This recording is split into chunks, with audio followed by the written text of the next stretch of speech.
Pues la mejor de las tardes, un gusto saludarlos. Gracias ahí por unirse.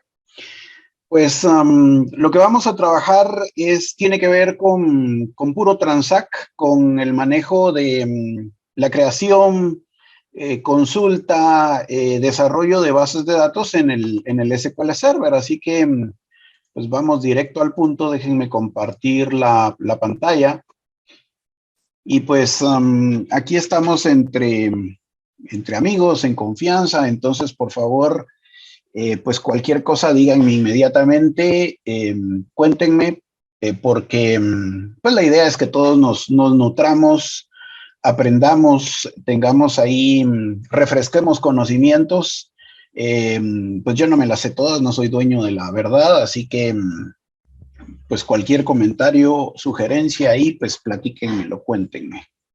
Pues yo ya tengo preparado, resulta que en mi máquina pues siempre está puesto el SQL Server, así que pues aquí ya lo tengo. De hecho acabo de abrir el Visual Studio,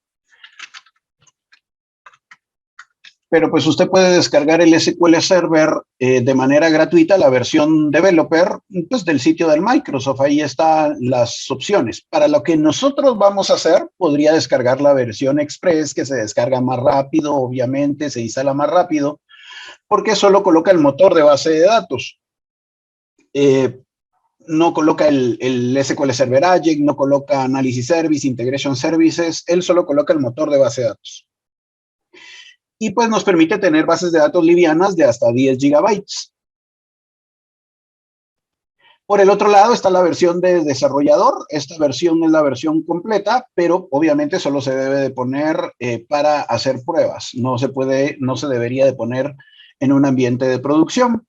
Esta pues tarda un poco más en instalar. Si se instalan todas las características, pues tarda como media hora en instalarse. Pero pues nos da la opción de tener todas las herramientas. Deben de tener en cuenta que el SQL Server se instala como servicio.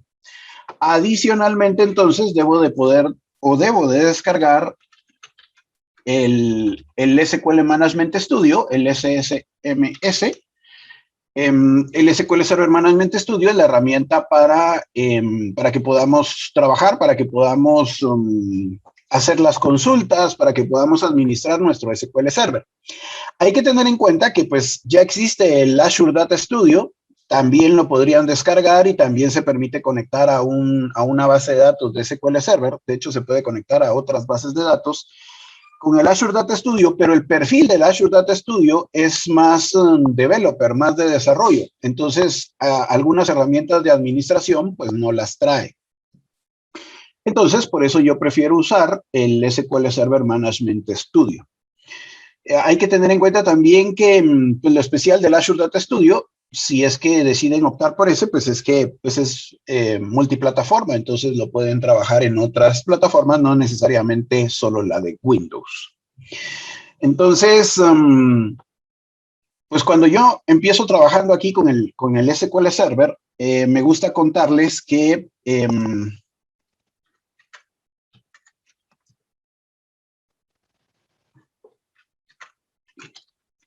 el SQL Server es una colección de varios servicios. No solo tiene que ver con tener el motor de base de datos, sino nosotros tenemos pues obviamente tenemos el motor de base de datos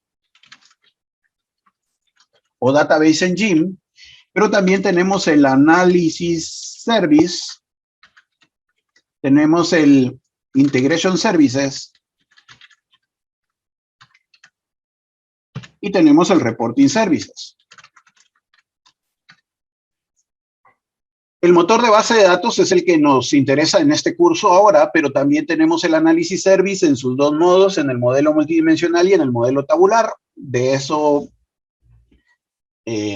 pues, de eso ya sabemos, ya conocemos. Luego tenemos el Integration Services, que se encarga de la extracción, transformación y carga de datos, y el Reporting Services. Entonces, solo con una licencia, en este caso, pues con la licencia del SQL, yo adquiero todos estos productos. Eso es una ventaja sobre la competencia, Pues porque en otros productos se tiene que comprar por separado. La herramienta para poder administrar los servicios, pues es el SQL Configuration Manager. Normalmente, pues aparece con un icono de un maletín. Algunas veces en la versión de Windows 10, hay versiones de Windows 10 que esconden la consola del SQL Server Configuration Manager, y pues entonces hay que conseguirlo escribiendo, creando una consola. Aquí abrí la ventanita de ejecutar con el logo de Windows y la letra R y escribo MMC. Luego de crear la consola, pues voy a archivo, agregar o quitar complemento, y aquí hasta el final pues está la consola de SQL Server Configuration Manager. Y pues yo quiero agregar la consola solo para mostrar que pues aquí entonces tengo la opción de servicios, y aquí es donde están los servicios que yo agregué cuando instalé. Entonces, dentro de esos servicios, pues este es el lugar correcto donde yo debería de detener los servicios o arrancar o cambiar contraseñas de cuentas de ser necesario. Usted me puede venir y decir también, bueno, no, pero yo entonces utilizo el services.msc.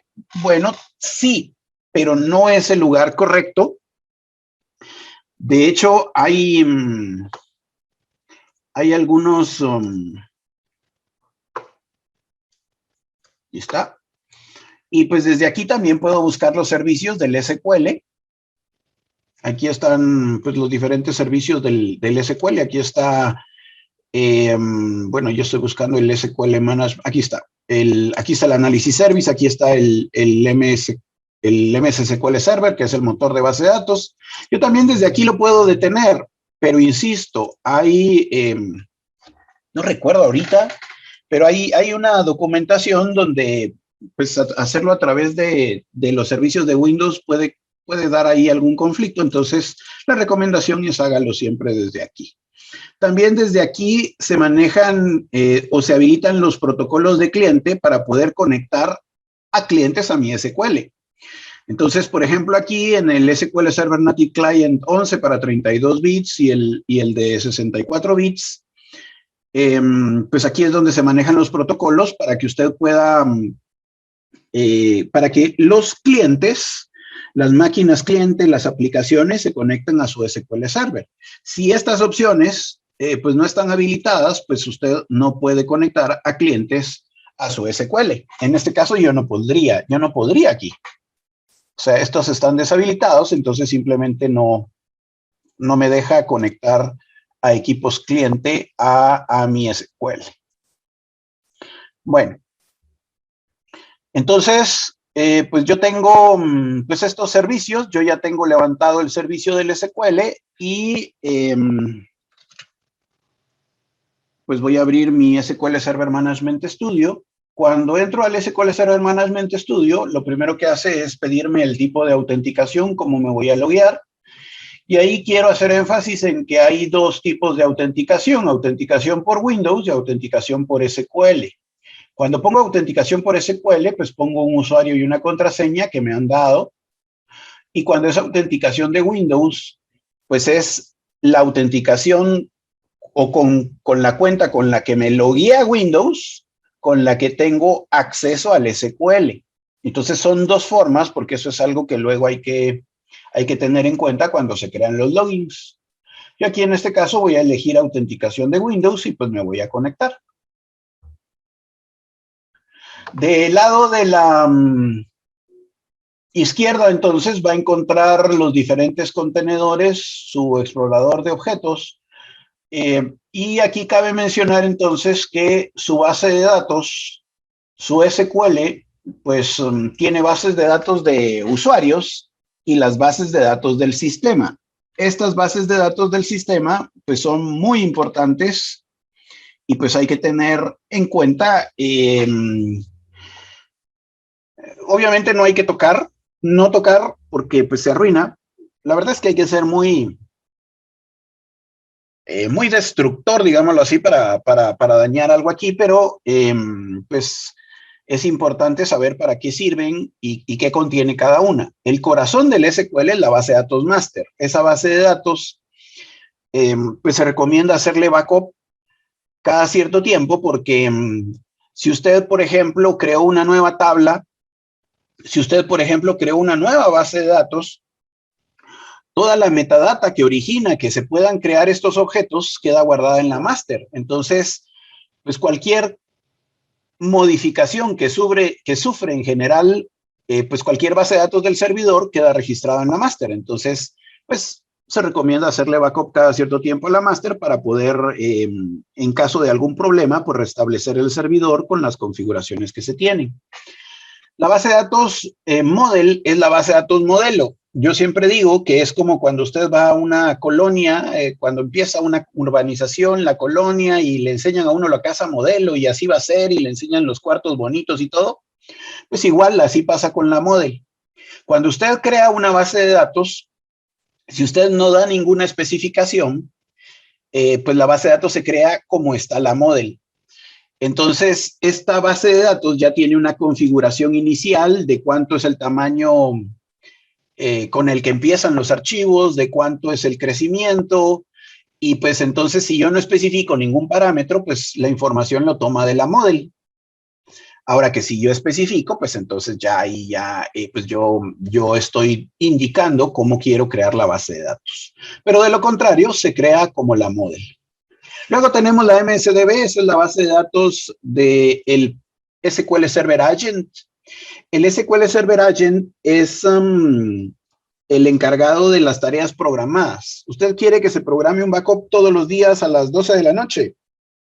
Usted quiere que se haga una reconstrucción de índices cada 15 días. Bueno, cuando usted programa eso en el SQL Server Agent, el SQL Server Agent lo viene a guardar aquí, a la MSDB. Entonces, esta es la base de datos de tareas programadas, digámoslo así. Y la TEMDB es la base de datos comodín. Esta es muy importante, la base de datos con la que digamos que nosotros nos afecta mucho el rendimiento de todo el servidor porque cualquier objeto que se tenga que crear para agilizar una consulta se va a crear a la base de datos TEMDB. Yo me imagino la TEMDB como el cuarto de cachivaches que tiene uno, el cuarto, por cierto que ya es hora de abrir el cuarto porque ya viene la época navideña y ahí en ese cuarto se guardan las cosas de Navidad, ahí se guarda, qué sé yo, la escalera, ahí se guarda todo lo que quepa ahí, que pueda guardar para, pues ahí pongo yo pues las cosas. Entonces resulta ser que pues algo así es la TEMDB. Si la TEMDB necesita, o si mi base de datos necesita crear un índice porque resulta que los que están asignados se dio cuenta que no les son efectivos y él crea un índice temporal, pues lo va a crear a la TEMDB para poder pues agilizar las consultas. Entonces, solo con esto quiero que se haga la idea de que es muy importante porque pues cuando, por ejemplo, yo configuro mal, planteo mal mi base de datos, y entonces el SQL Server necesita estar recurriendo muy seguido a la TEMDB, pues obvio, la TEMDB tiene que tener un buen espacio para trabajar, pero pues también debería de ser motivo de análisis el averiguar por qué estoy usando tanto la TEMDB. Pero, como le digo, es para los objetos temporales. Y luego, pues tenemos las bases de datos ya de usuario. Estas son las que nosotros creamos y pues por ahí vamos a empezar nosotros, creando una base de datos y explicándoles cómo es que se guardan, cómo se manejan los archivos de la base de datos, porque desde ahí es donde empieza el rendimiento, ¿sí? Desde ubicar correctamente los archivos en una base de datos, pues tiene que ver con el rendimiento. ¿Preguntas, comentarios? Usted me dice cualquier cosa. Yo no me sabía lo de la model, vos. La model, sí, la model, esa es. Cuando venís aquí, ¿qué es lo que voy a hacer ahorita?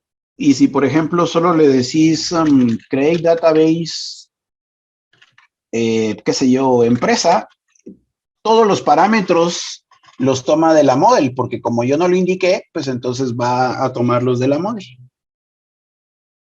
Qué chilero.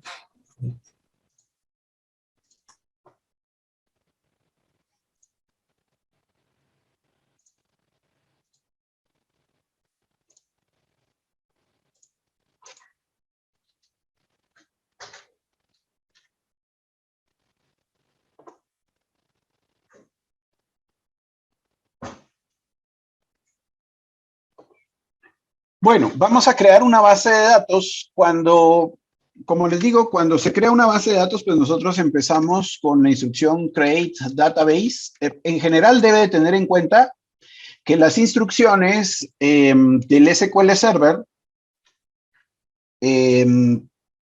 pues para las consultas nosotros utilizamos un select, los inner join, todo eso. Eso se conoce como Data Manipulation Language. Entonces ese es el DML. Pero atención, para crear objetos nosotros tenemos en este caso 3 instrucciones: create, alter y drop. Entonces estas son las instrucciones que nosotros vamos a utilizar para crear un objeto, modificar el objeto o eliminar un objeto.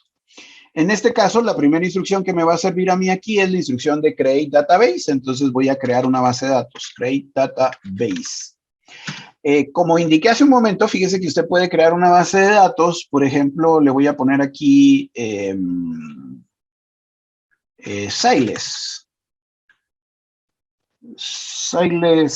Digamos que la base de datos se va a llamar Siles. Si usted crea solo así la base de datos, por supuesto que se lo va a aceptar, pero como le digo, los parámetros los toma de la base de datos model. Lo que usted debe tener en cuenta es que en general, siempre que se crea una base de datos normalmente se representa con un cilindro. Entonces déjeme crear aquí un cilindro. Entonces, la base de datos normalmente se divide en 2 grandes partes.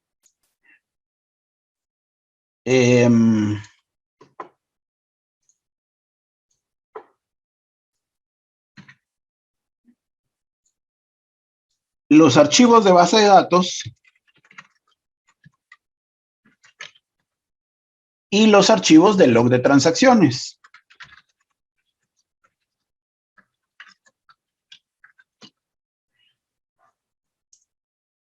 En cuanto a los archivos de base de datos, resulta ser que buscaron una manera ideal de manejar esto, y pues resulta que los archivos de base de datos se manejan en grupos. Entonces, no pongo directamente un archivo, sino en realidad los archivos de base de datos se manejan en file groups. Y esos file groups, pues resulta que yo puedo tener pues varios file groups, pero de manera predeterminada me colocan uno. Entonces yo tengo el file group primary. Entonces, pues de manera predeterminada yo tengo el grupo primary, que es un file group, y este file group primary pues tiene asociado un archivo. Y aquí, del lado del log de transacciones, pues inmediatamente cuando creo la base de datos me asocia también un archivo de log de transacciones.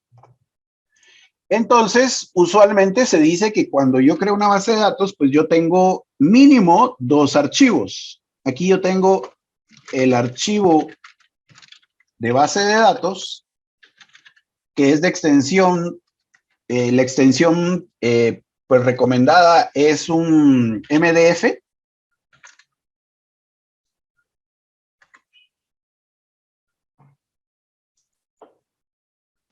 Y de ese otro lado tengo el archivo de log, que es un LDF. La verdad es que usted le puede poner punto patito al archivo que va a funcionar, pero pues estos son como las extensiones adicionales o las recomendadas, digamos.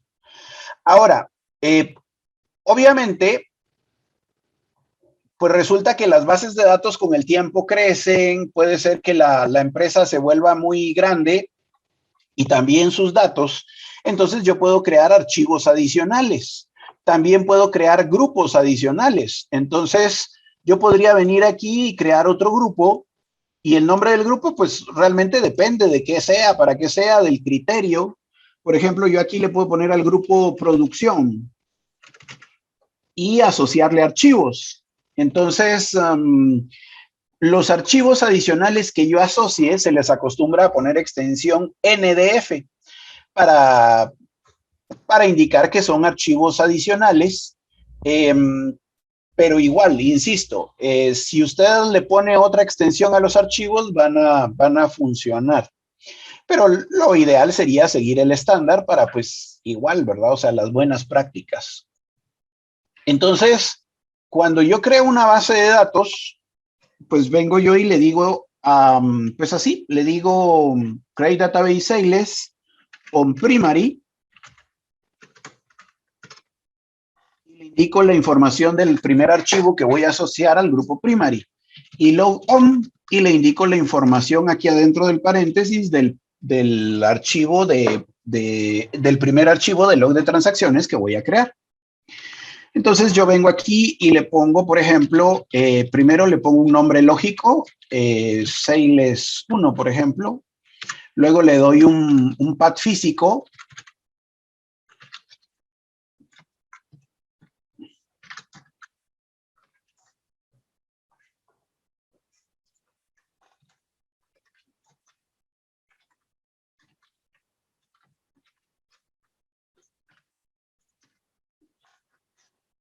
Le doy también un tamaño inicial. Ese tamaño inicial, pues se puede variar. Yo se lo puedo poner en, por ejemplo, le puedo decir 50 MB. Y atención, tengo un crecimiento.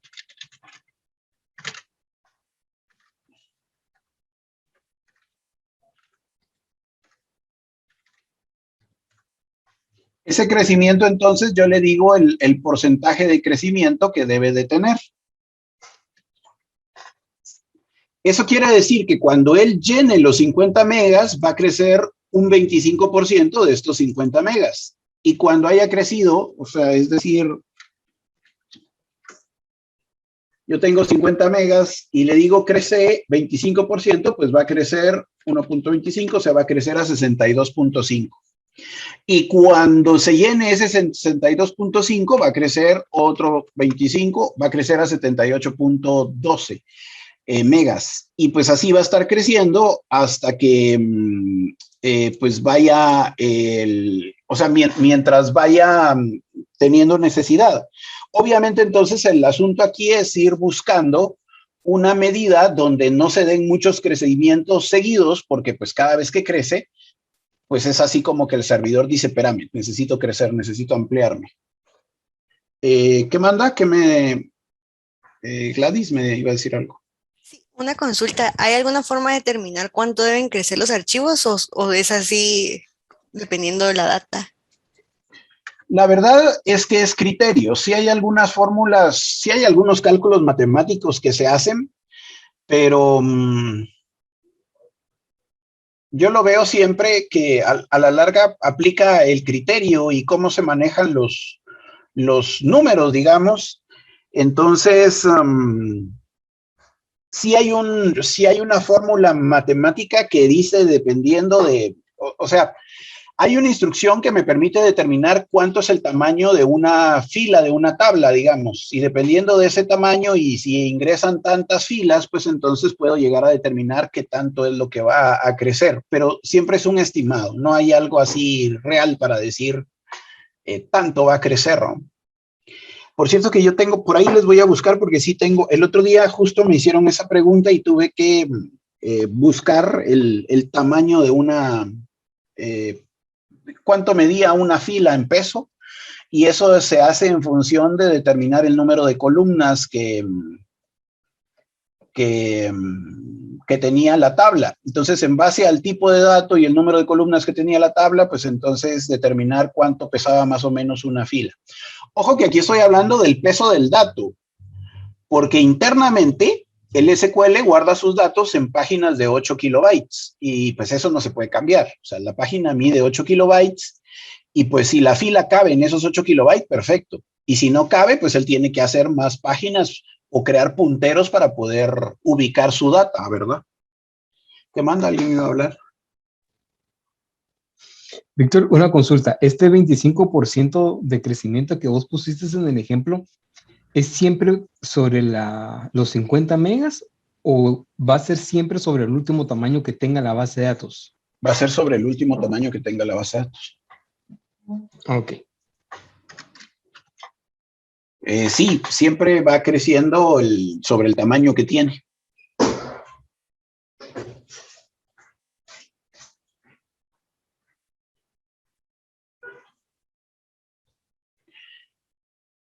Ahora, atención a lo siguiente. Bien importante esto. Pues yo aquí en mi máquina tengo, supongamos que mi máquina es servidor, pues yo tengo un disco duro de estado sólido. Por ahí tengo unos discos externos, pero ahorita no están conectados. En un servidor, la primera regla es que cuando yo pongo esto, porque aquí estoy diciendo la información del primer archivo cargado al grupo primary, que es el file group principal que se crea. Luego entonces tengo la información para el log de transacciones. La primera regla es que se deberían de mandar a discos duros diferentes, de ser posible, obvio, pues los archivos de base de datos y el log de transacciones. ¿Cuál es la función del log de transacciones? La función del log de transacciones es una bitácora, es un... si usted lo quiere ver así, es un chismoso que está ahí apuntando todo lo que pasa por el servidor. Yo me lo imagino como cuando usted va a un parqueo y en el parqueo pues está el policía con el elemento de seguridad con una tabla en una hoja ahí registrando los números de placa de vehículos que van entrando. Y entonces, eventualmente, con esa tabla de registro que él lleva, podría determinar si le digo yo, mira qué carros entraron de 8 a 10 de la mañana, él debería, de acuerdo a sus registros, podría determinar quiénes entraron en ese horario, quiénes salieron en ese horario. Entonces, pues es una comprobación. De hecho, le sirve al SQL Server para mantener la integridad de sus datos. Por eso es tan importante este log de transacciones. También, pues toda transacción que pasa, pues primero pasa por el log de transacciones. En el log de transacciones recibe una confirmación que se conoce como un commit, o no recibe confirmación. Y pues si no recibe confirmación, cuando hay el proceso de comprobación del servidor, revisa qué se le dio commit. Ah, entonces escríbase a la base de datos. Esto se le dio commit, escríbase a la base de datos. Ah, a usted no se le dio commit. Bueno, entonces rollback. Usted no entra a la base de datos, no entra a este otro archivo porque pues no se le dio commit. Entonces, el log de transacciones es muy importante. Por supuesto que también puede pasar que yo le puedo agregar más archivos al primary o puedo crear otros file groups y también puedo agregar más archivos del log.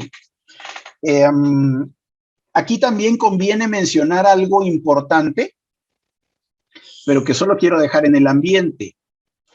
El log de transacciones, pues guarda por él pasan todas las transacciones que ocurren en el SQL Server. Pero que por él pasen todas las transacciones no quiere decir que él las guarde todas. Porque atención, el log de transacciones tiene una configuración de su comportamiento.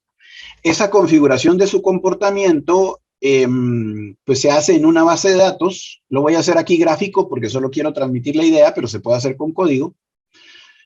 Pues aquí yo le doy clic derecho propiedades a una base de datos y aquí yo tengo en Options, yo tengo el modelo de recuperación de la base de datos.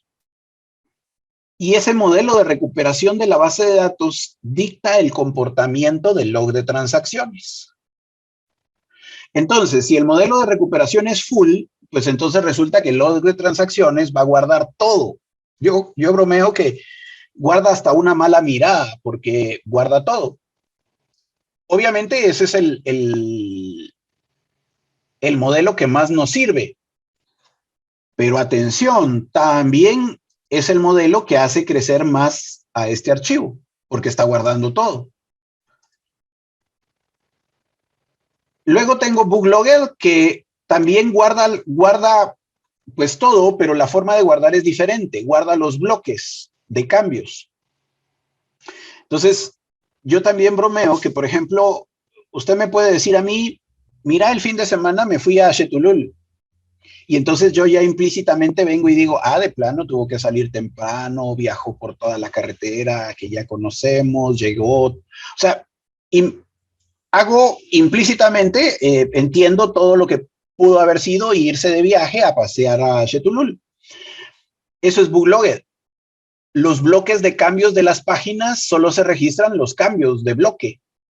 Mientras que full es, mira, me levanté tempranito a las 5 de la mañana, me bañé, me cambié, me fui, encendí el carro, abrí el portón, salí, o sea, le doy todos los pormenores de todo lo que hice. Entonces, eso es full.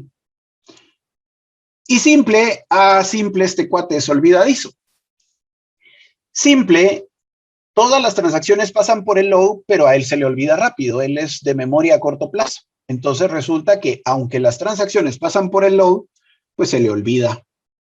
Este modelo simple, obviamente, ayuda a que el archivo de base de datos se mantenga pequeñito y pues entonces no crece mucho. Entonces el comportamiento del log se puede manejar dependiendo del modelo de recuperación que tenga la base de datos. Ese modelo de recuperación se puede manejar donde yo les acabo de decir, clic derecho propiedades y pues van a ver ahí en Options y ahí está el modelo de recuperación. Aquí hay otra cosa importante que es el nivel de compatibilidad, pero eso es otra historia. O lo hacen con código, alter database sales set recovery model. Set recovery creo que se pone.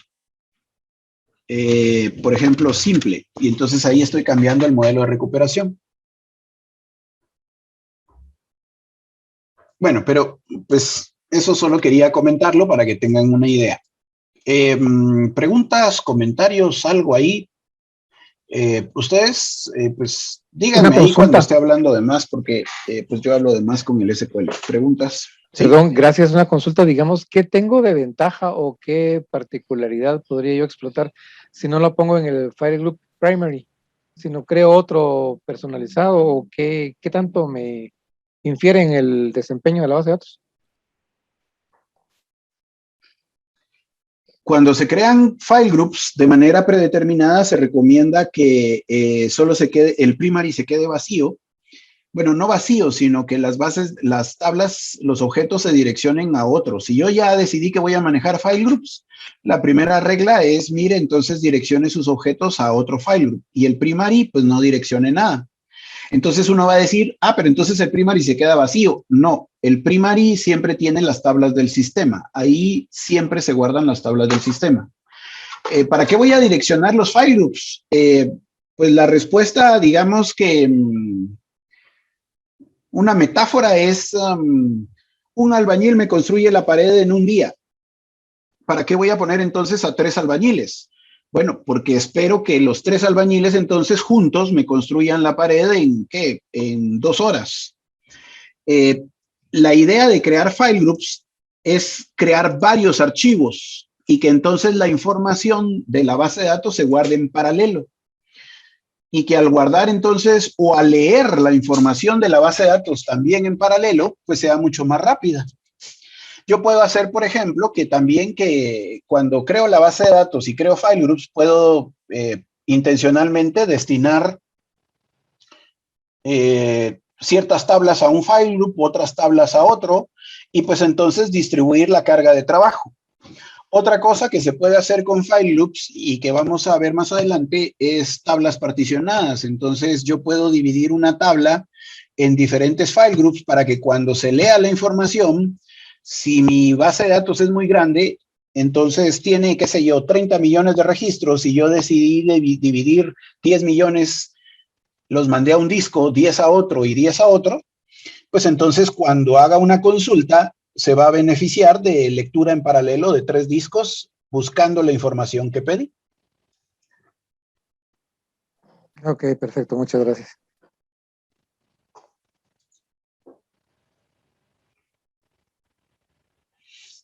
Yo aquí en este caso voy a crear la base de datos en el mismo disco, pero la voy a crear en el mismo disco porque pues es mi máquina, es aquí para hacer mis pruebas, pero lo ideal entonces sería que pues yo mandara a discos duros diferentes los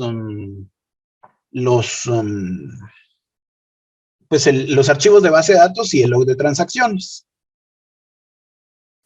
Hay que tener en cuenta que de hecho, esa era una de las primeras reglas. Yo tengo clarito, hace muchos años, en los primeros exámenes de certificación, la primera pregunta del examen de certificación del SQL Server 2000 era justo esa, porque pues esa era la recomendación de Microsoft, mandarlos a discos duros diferentes. ¿Por qué? Pues, ¿qué está haciendo el log de transacciones? Cuando se crea una transacción, le escribe y espera que se le dé commit. Cuando se le da commit, pues lo escribe al otro archivo, a este. Entonces, pues para agilizar, la recomendación sería mandarlo a discos duros diferentes. Para crear una base de datos, pues yo debería estar en la base de datos master. La verdad es que puedo estar en cualquier lado, pero yo debería estar en la base de datos master. Y pues aquí voy a crear mi primera base de datos. Y pues ya, le digo ahí ejecutar y pues creo mi base de datos. Ahí se creó mi base de datos. Si usted dice, a ver si es cierto, no me la hace, vamos a ver, bueno, pues vaya al disco duro C, al folder data, y ahí va a ver entonces que acabo de crear estos 2 archivitos. Ahí están esos 2 archivitos. Víctor, una pregunta. ¿Sí? Con el file growth, ¿existe alguna forma de decirle que sea como autosize o algo así, que él decida en qué porcentaje va a crecer o siempre hay que definirle una? O sea, o qué pasa si no le definís. El predeterminado es 25%. O sea, si no le mandas ese parámetro, siempre va a ser 25. Sí. Okay. De hecho, eso es lo que Microsoft, en las diferentes documentaciones que hay, esa es la recomendación de Microsoft. Ahora, a menos que, pero eso ya es otra historia, supongamos que yo tengo una base de datos muy transaccional, recibe una actividad demasiado grande. Yo la verdad solo lo he visto una vez Aquí en Guatemala había una empresa que venía de Venezuela que mandaba esos mensajitos, estos mensajitos que le llegan a uno al teléfono y que lo incomodan a uno. Pues resulta que había una empresa que mandaba ese montón de mensajitos y resulta entonces que cada vez que mandaba un mensajito generaba un registro. Entonces, según yo me acuerdo, se generaban como 3 millones de registros, dependía del país, pero se generaban como 3 millones de registros, pero por minuto, de acuerdo a dónde se enviaban todos esos mensajitos. El asunto es que cuando una base de datos genera tal volumen de transacciones, entonces ahí sí hay que cambiar el crecimiento, porque yo le digo, mida 50 megas, y resulta que en un minuto ya llenó 3 millones de registros. En un minuto tuvo que crecer más de esto, pues incluso tuvo que haber crecido varias veces. Entonces, eso afecta el rendimiento de la base de datos. Entonces, Digamos que el comportamiento normal, lo que Microsoft recomienda es un 25%, pero dependiendo del volumen de transacciones que tenga, pues la base de datos que me toque analizar, pues ahí tendría que cambiar eso. Ok, gracias. En esa oportunidad, a mí me llamaron para ver el SQL Server. Y pues después de ver lo que hicimos y pues que no querían pagar licenciamiento y eso, pues la recomendación, y eso hicieron, pasarse a MySQL. Entonces, esa vez no participé mucho más que en darle la idea de que hicieran negocio con otra gente, no conmigo. Bueno, ahí está entonces, aquí estoy creando mi base de datos. Y entonces usted me va a decir, bueno, y entonces, y si quiero crear otro grupo, bueno, pues entonces le pongo alter database sales add file group y creo el grupo, por ejemplo,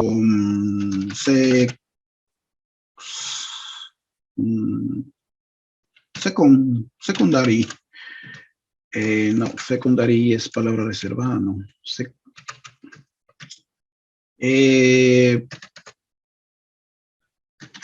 Secundario le voy a poner. Entonces, aquí estoy creando un grupo adicional. Entonces, vamos a documentar esto. Vamos a poner un comentario, creación de la base de datos. Aquí voy a poner entonces, agregar grupo adicional. El grupo adicional, cuando usted lo crea, pues se crea de manera lógica. Entonces, ya funcionó. Pero es mentira, no está ahí. ¿Por qué no está ahí? Porque resulta ser que usted le tiene que crear o asociar un archivo.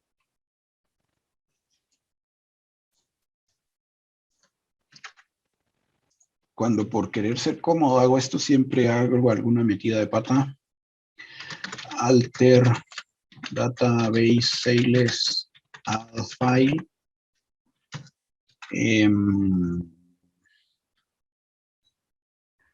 Aquí le voy a poner sales 2.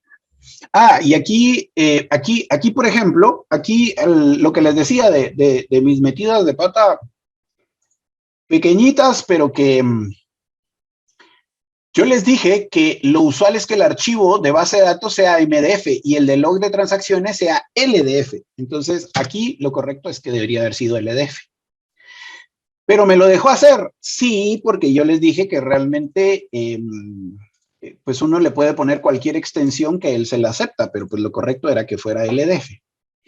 Y luego aquí lo correcto es que este fuera NDF. Entonces aquí le digo tu file group secundario. De hecho creo que es solo tu secundario, sin el file group. Déjenme ver aquí. Ok, este nombre ya existe, entonces aquí le voy a poner Sales 2. Ahí está. Entonces, ahí estoy creando aquí estoy creando un grupo adicional y al grupo adicional estoy asociando un archivo.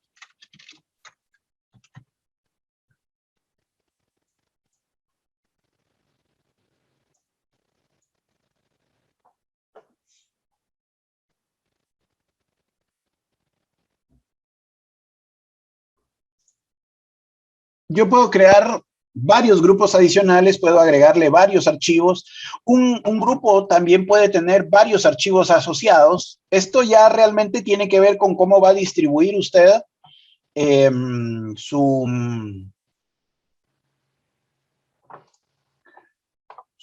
o sea, ¿cómo piensa usted internamente distribuir su data en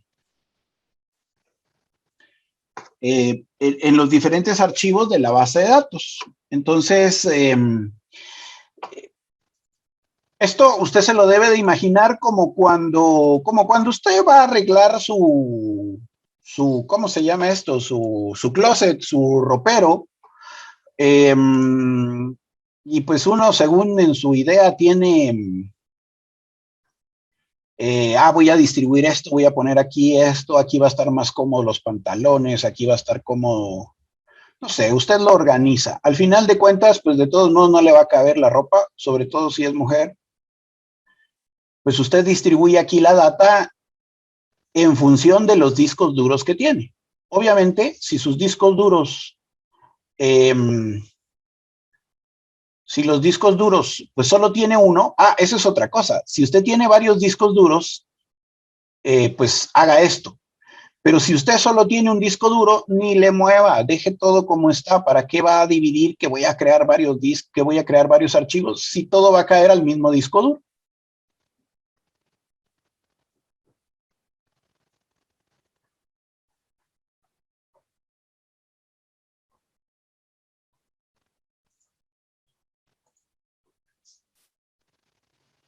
Preguntas, comentarios, algo ahí que pase por su mente. Víctor, buenas tardes. Una consulta. Yo me acuerdo haber escuchado algo respecto al tema de cores. No sé si, ¿cómo afecta eso? Tener 8 cores o algo por el estilo. Pero eso ya es, o sea, eso tiene que ver ya con el rendimiento y esas cosas. Pero aquí ahorita, en cuanto a almacenamiento y dónde se va a poner, no, por supuesto que son importantes cuántos cores vas a destinar y eso, pero ahorita en tu almacenamiento no influiría. Ok, ya, gracias. Víctor, disculpa, una pregunta.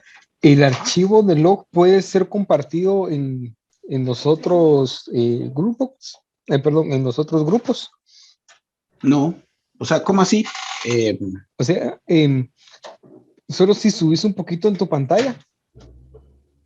Cuando creaste la base de datos, vos le pusiste el archivo LDF para Sales 1. ¿verdad? Pero no es que sean pares, perdón. O sea, los archivos, esto es algo así como una empresa y dos departamentos diferentes. Entonces, igual aquí, estos son como dos departamentos diferentes, entonces no es que este log esté asociado a Siles 1. Entonces se puede compartir entre Entre otra base también. No. El archivo del log es único para la base de datos, no lo puedes compartir. Pero a lo que me refiero es que vos podés tener, por ejemplo, 7 archivos de base de datos y solo un archivo de log. Ok. Sí, esa era la pregunta, cabal. Sí, es el mismo log para todos los archivos. Sí, pero también podrías decidir que ya te diste cuenta que lo que te mencionaba, te diste cuenta que tenés muchas transacciones por minuto y te diste cuenta que el log crece demasiado rápido, por ejemplo. Entonces podrías crear otro archivo de log como para distribuir la carga de log. O sea, pensarlo de manera independiente. El log es una cosa y los archivos de base de datos otra. Ok, perfecto. Gracias, vos. Bueno, aquí entonces yo tengo pues mis archivos, o sea, aquí se creó primero un archivo para el primary, un archivo para el log de transacciones, es el único que tengo vinculado al log de transacciones. Luego tengo el grupo, creé un grupo secundario y pues tengo un archivo asociado al grupo secundario. Bueno, aquí la otra cosa que quería mostrarles es que ustedes tienen el comando, el store procedure del sistema, procedimiento del sistema. El procedimiento del sistema SP-help-db y, por ejemplo, Sales. Y esto, si lo ejecutan, les da la información de pues cómo está creada la base de datos, qué archivos tiene, y como esto lo acabamos de hacer nosotros, aquí lo podemos ver clarito, ¿verdad? Entonces, miren, aquí está, pues aquí está la información, miren. El archivo Sales 1 y cuánto es su tamaño, está asociado al grupo primary, su tamaño, porque no le he puesto más nada. Luego, pues, cuánto es el crecimiento que va a tener y que, pues, es un archivo de datos. Luego tengo el otro archivo de base de datos, que es NDF, está secundario, en el grupo secundario, y pues que también es de datos. Entonces, miren, ahí tienen la información. Con este Store Procedure, usted puede detectar cómo es que está la base de datos, pues, ubicada, alojada en el servidor. Esto es muy útil, porque cuando uno llega a ver bases de datos, bueno, cuéntenme cómo están las cosas. usualmente el usuario no me da muchos detalles, ¿verdad? O sea, él me dice, todo va bien, todo está funcionando. O hay veces que, por ejemplo, cuando uno llega a ver una consulta en específico, mire, fíjese que todo iba bien y de repente se arruinó. O sea, sí, pues, pero ¿y cómo? ¿Cómo le entra uno? Bueno, pues entonces lo primero es ver dónde están ubicadas las bases de datos, luego de dónde están ubicados los archivos de las bases de datos, ver los tamaños, ver hasta qué punto puede crecer. Eso es algo que no mencioné, miren aquí. Dice que el log de transacciones puede crecer hasta el máximo posible. Y pues entonces otro parámetro que se le puede agregar cuando crean la base de datos es poner un max size.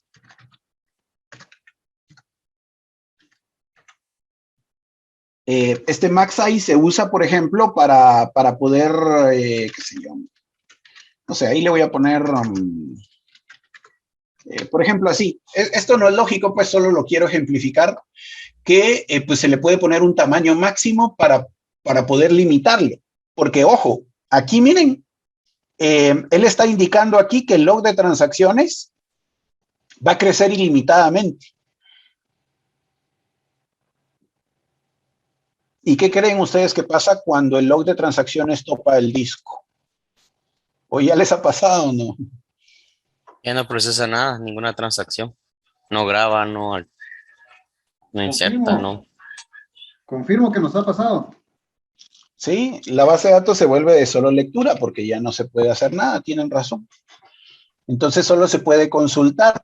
Entonces hay que reducir el tamaño de la base, el tamaño de los archivos. Eso es lo que hay que hacer.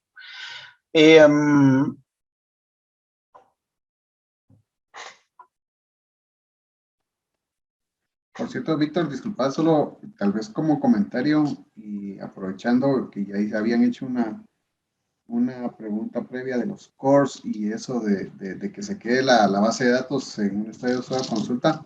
Digamos que procedimientos para reducir el tamaño de los archivos o tips que nos sirvan para esas situaciones, ¿tenés como previsto compartirlos o algún tiempo en que podamos verificar ese tipo de acciones a realizar en caso de emergencia? Pues es que no hay nada fuera de, digamos que fuera del otro mundo. Por ejemplo, aquí, miren, pues, voy a borrar aquí, voy a hacer unos cambios. Como no he entrado a la base de datos, voy a darle clic aquí, voy a escribir drop database sales. Voy a borrar la base de datos y voy a volver a crearla, pero ahora le voy a poner, por ejemplo, 900 megas y aquí le voy a poner 700 megas. Voy a aprovechar para ponerle LDF como le debería de haber puesto. Voy a ejecutar esto y pues creé la base de datos. Ahora voy a aprovechar a esta y a esta le voy a poner 800 megas. Y pues agrego el file group y luego le agrego un archivo a ese file group. Entonces ahora cuando vengo a ver, pues aquí está la base de datos, ahora con estos tamaños. Pero la base... ¿Qué manda? Perdón, una consulta. Esto en el disco siempre me dejó los archivos anteriores. Yo tendría que...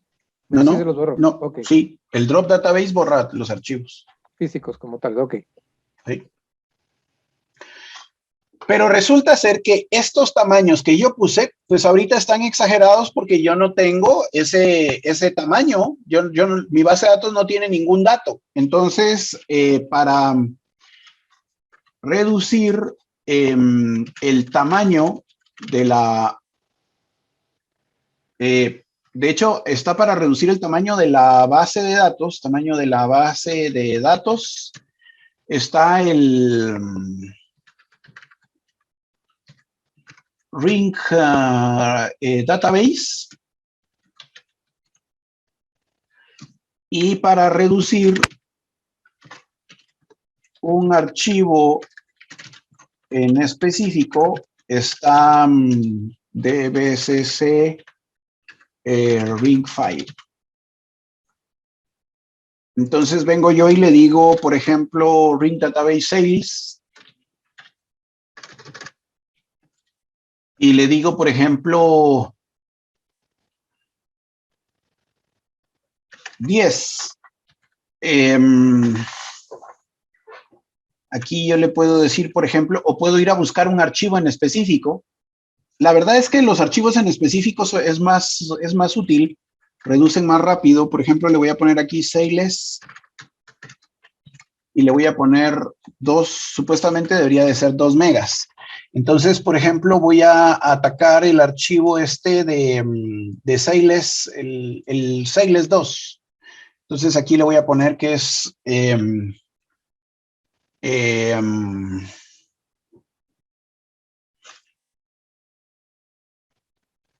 es que aquí debería de ponerle, o sea, aquí si le pongo 2, debería de afectar a todos los archivos, porque estoy poniendo toda la base de datos. Ok, corrámoslo. Veamos, aquí tengo, pues estos tamaños, es evidente cómo están. Ahora les estoy diciendo, este se refiere a 2 megas, entonces voy a reducir el tamaño de todos los archivos a 2 megas.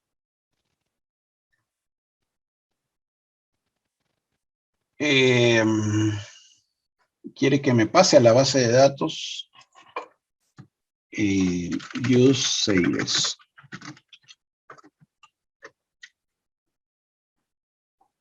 Ok, ya estoy adentro de la base de datos, ahora lo voy a ejecutar.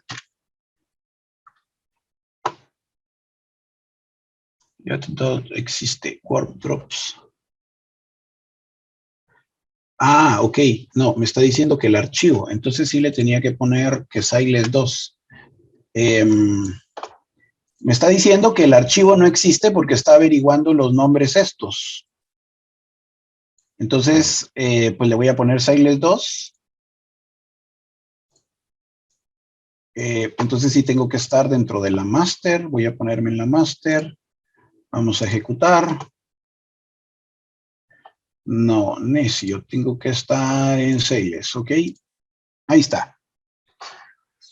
Entonces tengo que estar dentro de sales, luego le tengo que decir que reduzca a 2 megas el tamaño del archivo, y si vuelvo a correr ahora, entonces este SP helpdb, pues miren, ahí el tamaño ya no está del tamaño que inicialmente lo coloqué, sino ahora está en una medida de 2 megas. Ahora, atención a lo siguiente. Este archivo en realidad está vacío y yo lo coloqué de 800 megas y luego le dije que lo redujera a 2 megas. Esto es posible porque, insisto, el archivo está vacío. Si el archivo encuentra datos y no lo puede reducir a 2 megas, pues lo reduce al tamaño al mínimo tamaño posible. Entonces, pues si se trata de que se enfrentan al problema de necesitar reducir el tamaño de los archivos, por ejemplo, en el caso del log de transacciones ya creció tanto, pues en el caso del log de transacciones, la manera correcta es primero hacer un backup del log. Después de hacer un backup del log, el log se limpia. Esa es una regla, así funciona. Y después de que se hizo el backup y este se limpia, entonces ya puedo proceder a reducir el archivo colocando aquí el archivo del nombre del log.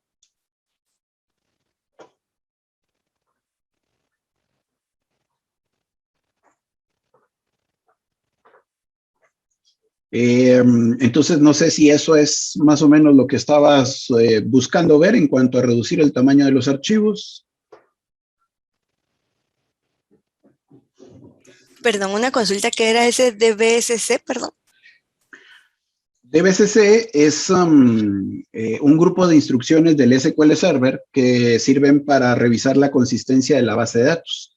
De hecho, eso quiere decir Database Consistency Checker.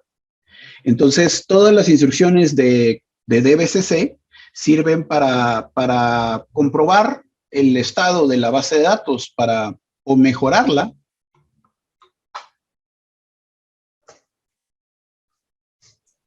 Entonces, estas instrucciones van a ser comunes que se utilicen. DBSC Consistency Checker. DBSC.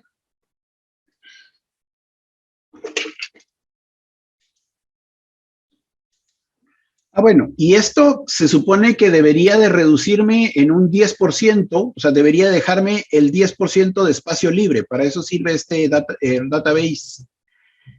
Entonces, voy a ver los tamaños y lo que voy a buscar es que él va a tratar de comprimir para dejar un 10% de espacio libre. Pero pues miremos qué tanto cambió.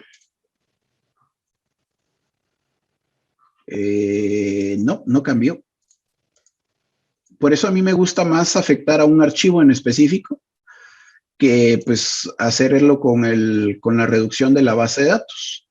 Pero pues en este caso es obvio pues porque aquí le estoy diciendo que reduzca la base de datos de tal manera que me deje un 10% libre, pero estos archivos prácticamente están vacíos, entonces estos tienen el porcentaje libre, pues entonces no les encontró manera de reducirlos para lo que quería.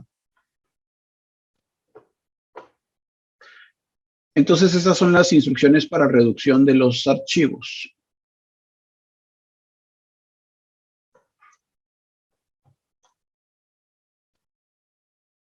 Una pregunta. ¿Qué manda? Digamos, al reducirlo, al reducirlos todos esos archivos con esas instrucciones, tiene que estar los archivos vacíos. O sí, cuando tienen datos se pueden hacer. Sí. O sea, aquí están vacíos porque yo creé la base de datos nueva, pues ahorita, pero no. O sea, puedes tener data ahí que le estás dando la orden de reducir. Ok, esa era la duda. O sea, sí lo puedes hacer ya en el transcurso del uso de la base de datos. Sí, así es como se hace ya cuando hay data, porque pues necesita reducir. Ahora, hay un detalle que deben de cuidar nada más. Ajá. Resulta ser que, por ejemplo, mi base de datos tiene actividad, tiene trabajo. Resulta entonces que vengo yo y en un criterio mal formado, si quieren, vengo yo y digo, este archivo de log de transacciones está muy alto. No, yo lo voy a reducir. Y entonces vengo y se me ocurre venir y ponerle aquí Siles log. Y este Siles log, entonces, le estoy diciendo que reduzca a 2 megas este archivo. Primero, si resulta que el archivo tiene data adentro y no lo puede reducir a 2 megas, no lo va a hacer. Pero entonces lo va a reducir a lo menos que él pueda. Y entonces, perfecto, lo va a reducir a lo menos que él pueda. Pero como está existiendo actividad en la base de datos, entonces puede ser que cuando lo reduje, él se dé cuenta, pero ahora ya no tengo espacio. Entonces, ¿qué le toca? Le toca crecer de acuerdo al porcentaje que esté aquí, cuando configure la base de datos. Entonces, hay opiniones de que hay mucho, es contraproducente el reducir el tamaño de los archivos si estos van a ser obligados a crecer rápidamente. Entonces, pues es algo que deben de tener en consideración. Otra cosa que deben de tener en consideración es que usted tiene una base de datos de 10 gigas y se borran 25 millones de registros. El SQL no es esa persona buena gente que dice, mira, yo ya me reduje, tenés sistema operativo, te voy a devolver el espacio que yo tengo y que ahorita no me está sirviendo. No, el SQL Server no devuelve de manera predeterminada ningún espacio. El log de transacciones no devuelve, o sea, si yo limpio el log de transacciones con un backup, no devuelve el espacio al sistema operativo. Para eso yo lo tengo que obligar a reducir. Con estas instrucciones, pues en las propiedades de la base de datos, voy a hacerla ahorita gráfico solo para que tengan una idea, clic derecho propiedades, en una base de datos, y aquí dentro de las opciones de la base de datos está la reducción automática. Entonces, esto tiene que estar activo porque de manera predeterminada no está activo, hay que ponerlo en true. si ustedes necesitan recuperar espacio cuando se eliminan registros. De lo contrario, el SQL nunca le devuelve al sistema operativo el espacio, o sea. Siempre lo conserva. Sí, así es. O sea que es bueno tener esa configuración, ponerla en true. ¿Del autoajustado? Sí. Es que mi respuesta debería ser depende, o sea, depende de tu data, depende del movimiento que tenga. Ok. Entonces no hay un siempre, ahí no habría un siempre, sino depende del volumen de transacciones que hay. Si la transacción se mueve muy rápidamente durante el día, digamos, es bueno. Si se mueve un poquito más lento, o sea, hay 20 o 30 transacciones diarias o 100, ponete, estaría bien false. Más o menos. O sea, de hecho, yo diría al revés. Si tenés pocas transacciones, sería bueno que él se reduzca porque va a crecer lento. Ah, ok. Ah, bueno, sí, pues te lo dije inversamente proporcional, va. Sí, tenés razón. O sea que digamos que se va a reducir cada vez que vos tengas espacio de más. Exacto. Y estás usando menos. Ok, es correcto. Sí, no, yo te lo pregunto. O sea, tenías la idea, pero lo expresaste mal. Ok. Exacto, lo asocié mal. Pero está bien, ya te entendí. Esa era mi pregunta. Sí, gracias, ¿oíste? Una pregunta. Por ejemplo, el día de hoy se borraron 25 minutos de registro. Mañana se insertan otros 10. Ese espacio que está como sin uso, SQL ya no toma más espacio si necesita ir creciendo, sino que toma ese mismo espacio para reutilizar el espacio que tiene reservado. Sí, así es. Eso es un concepto simpático, el nombre que les voy a dar. Eso se llama relleno de huecos. El SQL, borraste los datos, entonces quedaron vacíos, quedaron huecos. Entonces, cuando él inserta datos, hace un relleno de esos huecos. Entonces, sí, así como mencionas, así es. Ok. Una pregunta más, disculpen. Víctor, en este caso, digamos, se nos llena el log. Lo ideal entonces es, o la mejor práctica sería entonces vaciarlo, hacerle un backup. Así digamos, lo tomaríamos, o hay otra alternativa, o cuál es la sugerencia, que es lo ideal. Y la otra pregunta es ¿dónde se guardan esos backups? Si hay algún lugar en específico, nosotros decidimos dónde ir guardando nuestros backups de log. No, nosotros decidimos dónde ir guardando esos backups. No hay un lugar específico. Ahora, más que decirte la recomendación, no, el procedimiento es, digamos, cuando tu log de transacciones se llenó, el procedimiento es hacerle un backup al log, porque por regla, cuando le haces un backup al log, el log se limpia. O sea, el log tenía un archivo, el archivo del log estaba pesando, ponele 3 gigas. Cuando le haces un backup al log, la data que estaba dentro de él se limpia. El archivo sigue midiendo 3 gigas, pero ya la data está limpia. Entonces, ya que está limpio de data, pues entonces procedes a reducir con esta instrucción de ring file, procedes a reducir el tamaño. Perfecto. Ahí creo que ahí ya me quedó bien claro. Muchas gracias.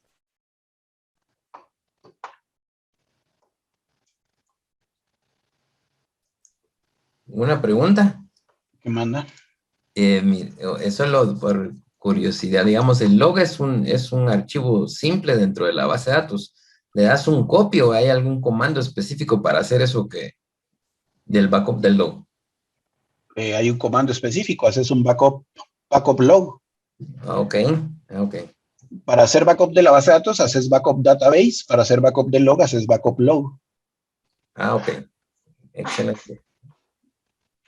Bueno, entonces, regresando a lo de la creación de mi base de datos y a lo de mis archivos, pues entonces, como pueden ver, de hecho no será este, ¿dónde está? Como pueden ver entonces, pues ustedes pueden, al momento de crear una base de datos, pues crear archivos adicionales. La idea en todo momento de crear archivos adicionales es distribuir la carga de trabajo. Que la carga de trabajo se divida en varios discos duros, que hayan varias agujas lectoras leyendo la información. Por supuesto que ustedes pueden agregar aquí a otros factores que pues, nos han ido cambiando la tecnología. Ahora se puede hablar de discos de estado sólido, ahora se puede hablar de... Pero pues eso depende de la configuración de su servidor, ¿sí? Ahí depende. Algunas cosas se han visto a prueba de error. Yo, por ejemplo, a prueba de error, algunas veces cuando he trabajado con servidores de estado sólido, con discos de estado sólido, pues he visto que inclusive teniendo los dos archivos o varios archivos de base de datos en el mismo disco duro de estado sólido, de todos modos es igual o más rápido que distribuirlos en varios discos cuando se tienen discos mecánicos. Entonces, esto que les acabo de mencionar, obviamente fue planeado cuando tenemos discos mecánicos y pues usualmente las empresas todavía siguen trabajando con discos mecánicos, pero pues la tecnología ha cambiado y con los discos de estado sólido pues hay que tener otras consideraciones. Una vez creada la base de datos, pues nosotros ya nos metemos a ella para poder trabajar, pues ya le decimos use Sailes y entonces procedemos a venir aquí a ver la base de datos como tal. Aquí nosotros nos ponemos a trabajar con la base de datos. Hay que decir, antes de que empecemos el proceso de creación de tablas, pues hay que decir que la base de datos tiene propiedades. De hecho, esto que yo les enseñé gráfico hace un momento, de venir y decir clic derecho, propiedades, y aquí aparece, por ejemplo, options. Aquí en options, pues aquí todas estas son propiedades de la base de datos que se pueden cambiar. Hay algunas propiedades como típicas, hay otras no tan típicas, pero por ejemplo, aquí está lo que ustedes hablaban de, por ejemplo, indicar el número de procesadores que use la base de datos, si va a estar habilitada para trabajar con file stream o no va a estar habilitado para file stream. Usualmente, pues uno ve estas cosas de manera gráfica, pero pues todo tiene absolutamente todo lo que se hace, se puede manejar a través de código. Entonces, por ejemplo, para revisar las estadísticas, aquí había una propiedad. Aquí dentro de options había una propiedad de statistics, auto-update statistics asynchronously. Entonces todo esto pues se puede hacer también, como les digo, con código. Ver propiedades de la base de datos. Para ver las propiedades de la base de datos, resulta que pues hay un comando especial. Este comando es database propertx. Entonces yo le puedo decir, por ejemplo, select database propertx. Y pues luego indico la propiedad. Entonces le digo que la base de datos Sailes le quiero ver su propiedad. Esto de las propiedades, quizás sea bueno que usted marque la palabra y le dé Shift F1, porque los nombres varían. Bueno, no es que varíen, sino que, por ejemplo, para ver las estadísticas, uno le pone aquí is auto create statistics. Y pues entonces ahí uno puede ver el estado de si se están creando o no autoestadísticas ahí para esta base de datos. Aquí en este caso pues no está pasando. Entonces, para cambiar la propiedad, pues entonces vengo yo y le digo alter database sailes set auto create statistics. Ahí está, cuando se pone en azul es que está bien. Entonces aquí le pongo, por ejemplo, OM, y entonces ejecuto esto y le estoy diciendo que active la creación de estadísticas de manera automática. Entonces, si ahora vuelvo a consultar la instrucción, cuando devuelve nulo es porque escribí algo malo, es porque no está bien. Is auto create statistics. Ahí está. Entonces está en 1, miren. Si le pongo aquí off, pues entonces apago las estadísticas. Y pues entonces si corro esta instrucción, ahora esta instrucción va a decir que está en 0. 1 es que está activo, 2 es que está en 0. Entonces, para revisar las propiedades de la base de datos a través de código, pues existe esta instrucción, database property x. Para modificar una propiedad, pues uno hace un alter database. Y si de plano por código no les convence, pues entonces véngase aquí al ambiente gráfico, dele clic derecho, propiedades, a la base de datos. Y en options, aquí tiene algunas propiedades. Es que ese es el problema. En el ambiente gráfico solo aparecen algunas propiedades que se pueden cambiar. A través de código se pueden ajustar todas. ¿Por qué es importante esto? Bueno, por ejemplo, hay ciertas propiedades que son muy útiles. Por ejemplo, anteriormente habían personas que solían trabajar mucho con cursores. De hecho, fue un estilo de programación el crear cursores. Pero cuando se programaba mal, el cursor se quedaba abierto. Bueno, hay una propiedad para cerrar cursores de manera automática. Entonces, uno puede utilizar esta propiedad o usaba esta propiedad para cuando el developer pues no cerraba apropiadamente un cursor y eso ponía en problemas los bloqueos en la base de datos. Bueno, pues hay una propiedad que hace eso. La creación de estadísticas que tengo en pantalla es porque para poder devolver las consultas rápidamente, el SQL crea estadísticas y las estadísticas son como cuando pues nos tocan en la puerta a una persona y nos empieza a preguntar cosas para tomar nota, para tomar un muestreo, pues igual el SQL hace un muestreo de datos para determinar de qué rango a qué rango de datos la data es más densa o es más selectiva y dependiendo de eso devolver el query más rápido. Entonces, las propiedades son muy útiles por eso, porque ayudan a mejorar el rendimiento de la base de datos colocándolas apropiadamente, ¿verdad? Una consulta con esto de las estadísticas. ¿Y qué tan recomendable es tener el número de estadísticas alto? Digamos, no sé, dependiendo si es transaccional o si es histórica, también va cambiando el número de estadísticas, ¿verdad? El porcentaje de estadísticas que tengo que tener. Pues lo que pasa es que lo que hay que mantener es las actuales. Yo le activaba esto. Yo sí le activaba esto. Así con el escenario que me estás planteando, yo le activaba que cree estadísticas automáticas y que las actualice de manera automática. Entonces, sí, si hay muchas estadísticas y se están actualizando, pues le puede dar funcionalidad a la base de datos más rápida, más eficiente. El problema es cuando cuando mis estadísticas están desactualizadas. Eso es algo así como que yo decido, ahorita me voy a ir al Palacio Nacional de aquí de la casa. Y entonces a mí se me ocurre, para irme al Palacio Nacional me voy a subir a la Séptima Avenida y me voy a ir recto hasta la Séptima Avenida. Pero ¿qué si resultó que yo no sabía que había un bochinche, o que las calles estaban dañadas y entonces ya no llego tan rápido como quería? Ese es el problema de que las estadísticas no estén actualizadas, que entonces el SQL toma caminos que no son los más correctos.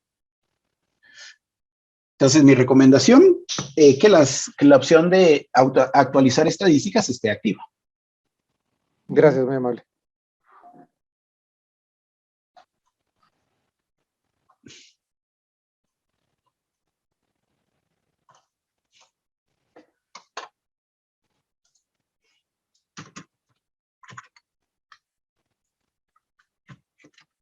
Bueno, y pues entonces ahora voy a la parte de crear tablas. Vamos a crear tablas, vamos a hacer las relaciones entre ellas, vamos a crear vistas, funciones, procedimientos. ¿Preguntas de algo entonces de la creación de la base de datos antes de que deje de hablar de eso por el momento?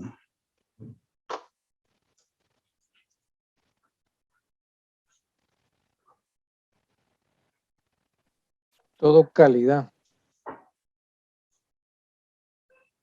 Ok, gracias.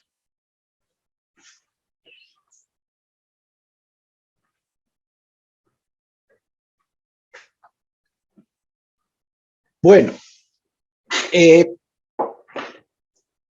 se debe de tener en cuenta, para poder crear una tabla, yo aquí ya, entonces voy a ir a creación de tablas. Aquí hay muchas cosas que platicar, pero pues básicamente cuando yo creo dentro de la base de datos una tabla, por ejemplo, yo le digo create table, por ejemplo,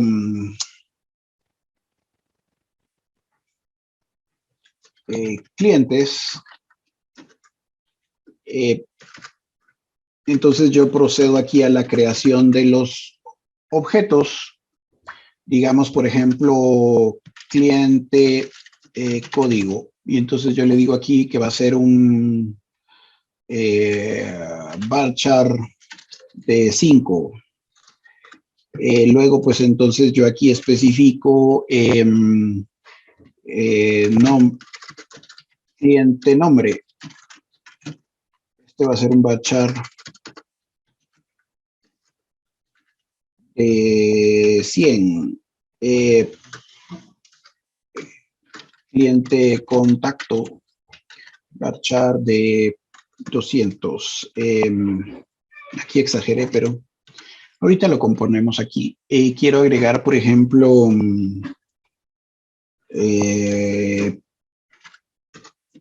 margen crédito, por ejemplo.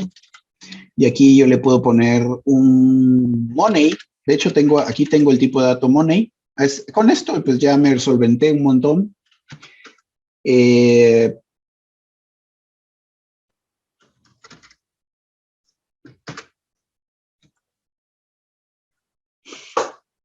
Entonces, atención a lo siguiente.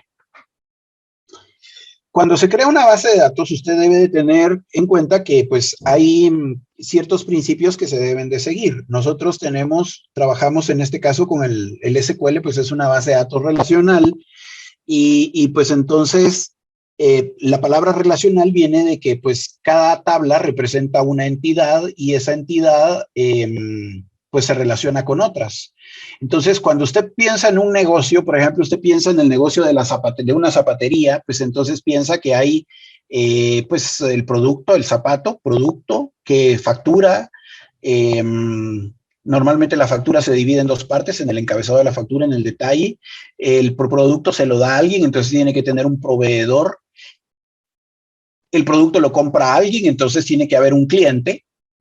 Todos esos elementos que mencioné son entidades únicas, o sea, un cliente es un fulano que llega a la tienda o al lugar, es único y me quiere comprar pues un par de zapatos y me los compra, ok. Ese cliente único tiene ciertos rasgos, fisonomía que lo hace único. Obviamente a mí no me sirve en las bases de datos su fisonomía, porque no me interesa saber si es bonito o no, me interesa sus fines comerciales, me interesa su nombre, su NIT, su dirección, su teléfono, si lo quiero localizar más adelante. Cada uno de esos elementos que mencioné son atributos de esa entidad. Entonces esos atributos se vuelven pues columnas. Esas columnas que cuando creo la tabla, pues lo que buscan es dar una referencia, un dato de esta entidad, de este cliente. Cuando se crean las bases de datos, entonces, las tablas se tiene que garantizar que pues estoy definiendo a una entidad y que cada fila que yo meta en esa entidad, cada registro que yo meta en esa tabla va a ser único. Y para eso, entonces, yo tengo que definir pues una columna que sea única y pues ahí es cuando las tablas tienen que tener una llave primaria. Cada columna debe devolver un atributo de esa entidad. Y cuando no devuelve un atributo de esa entidad, pues se tiene que ir a otra tabla y después relacionarse esas tablas entre sí. Y por eso es que viene el modelo relacional. En cuanto a cada atributo, resulta que cada elemento de la tabla tiene que dar como digo, tiene que dar una definición de la entidad. Pero esa definición también tiene que, tiene un valor, tiene un rango de valores permitidos. A eso se le llama integridad de dominio. Esa integridad de dominio son los valores permitidos en cada columna o en cada atributo. Entonces, cuando usted viene aquí y define el tipo de dato, pues ya está limitando el número de valores que va a permitir. Los tipos de dato de Microsoft son más que los que devuelve normalmente el estándar del ISO ANSI del SQL. Entonces, aquí usted va a encontrar pues tipos de dato, por ejemplo, para manejar números está el int, pero ojo, usted tiene también small int, usted tiene también big int, y esto es porque Microsoft decidió que, como le digo, el estándar en todas las otras bases de datos es el tipo de dato entero. Pero Microsoft dijo, no, pero mire, pues, si el número es de 0 a 255, yo le puedo poner small int y entonces reducir el tamaño que va a ocupar en la base de datos. Ah, pero si el número es más de 255, puede utilizar int. Ah, pero si es un número de arriba de hecho, int es ¿qué? 32.767. Y más de eso, pues entonces está big int. Pero ¿y usted va a manejar decimales? No. Con el tipo de dato entero ya no puede poner punto decimal. Entonces le puedo poner decimal. Y con decimal puedo decir cuántos enteros y cuántos decimales quiero poner, por ejemplo. Pero yo quiero manejar dinero. Perfecto. Pues entonces en vez de decimal ponga money. Money es un tipo de dato especial que ya está hecho para manejar dinero con sus números decimales. Los tipos de datos son muy importantes en el SQL.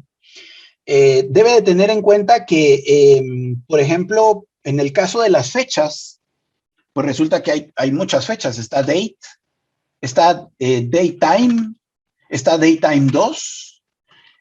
Luego Microsoft solo sacó date y sacó solo time. Entonces lo que busca aquí es buscar la medida apropiada.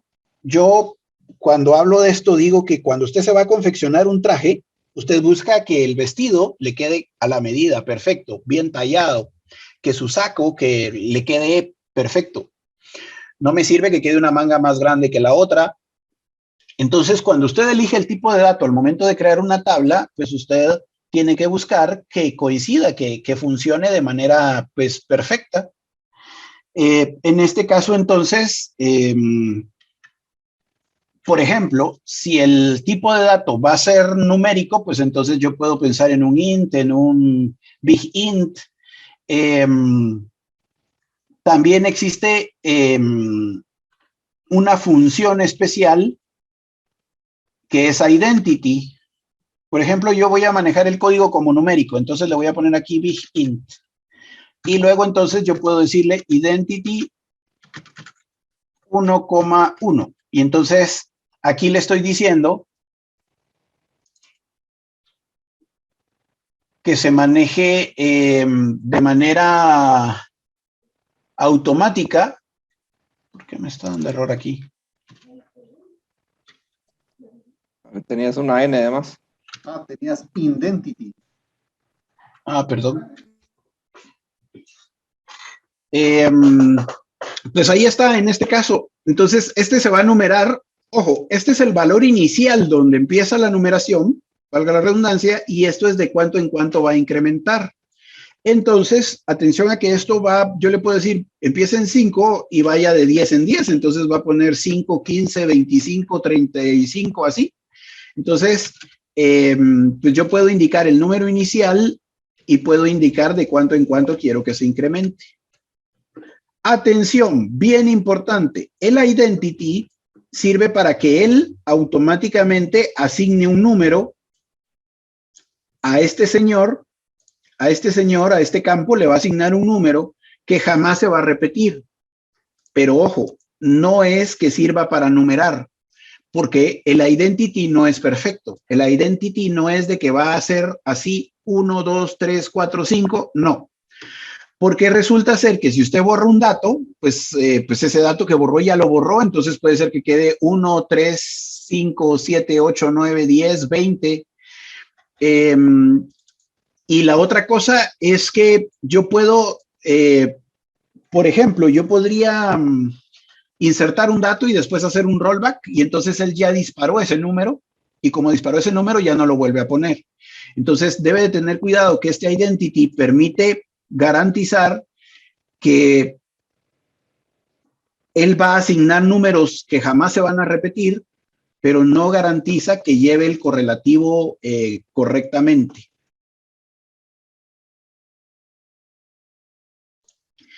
Además, hay ciertas versiones de SQL Server. Hay un bug en una versión del SQL Server, no me acuerdo si es 2005, que cuando uno pone la identity empieza a numerar como desde el 10,000. Y entonces es algo así como que lo que pasa es que cuando el SQL, imagínese, no es así pues, pero imagínese que es algo así como que el SQL perdió la cuenta y no se acuerda por dónde va. Y entonces él, empecemos desde 10,000. Empecemos desde 20,000. Hay una versión del SQL que hace eso. Entonces, esta instrucción no sirve para garantizar valores únicos. Bueno, sirve para garantizar valores únicos, no para garantizar que va a llevar el correlativo sin saltos, digámoslo así.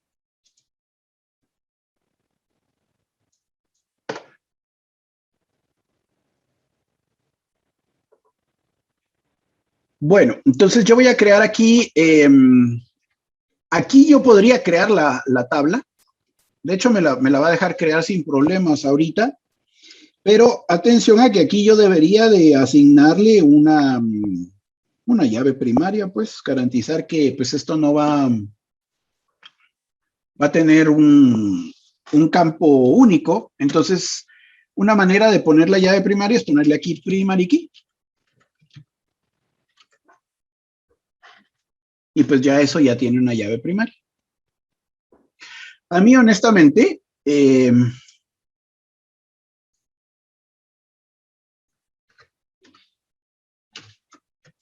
pues eso se puede hacer de esa manera. O yo también puedo crear la tabla. Ahí, por ejemplo, miren, voy a crear la tabla.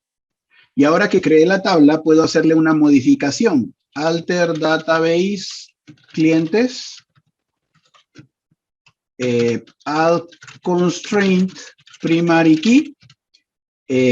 PK clientes.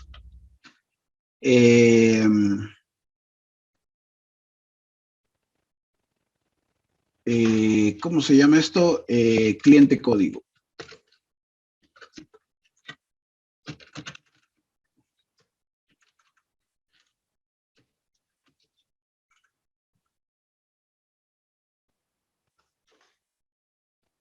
Alter database, ¿verdad? Alter table. Por eso es que está alter table.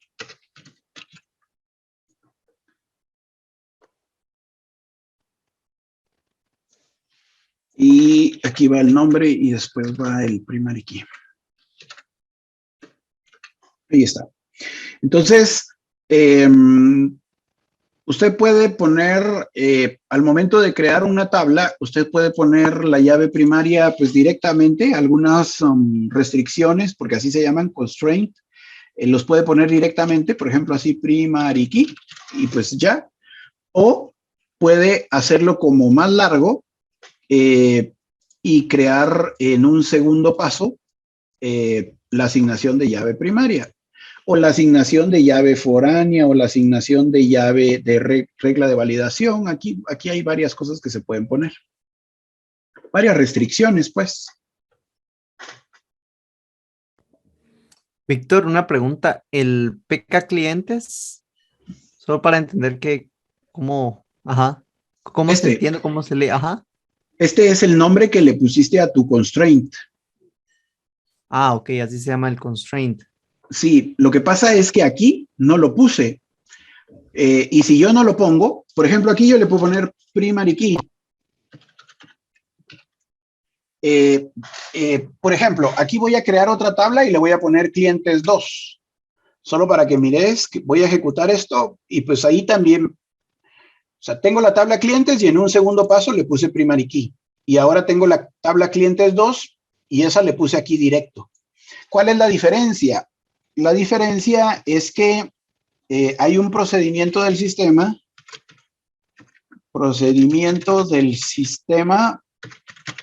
para ver constraint. Entonces, SP help constraint, customers,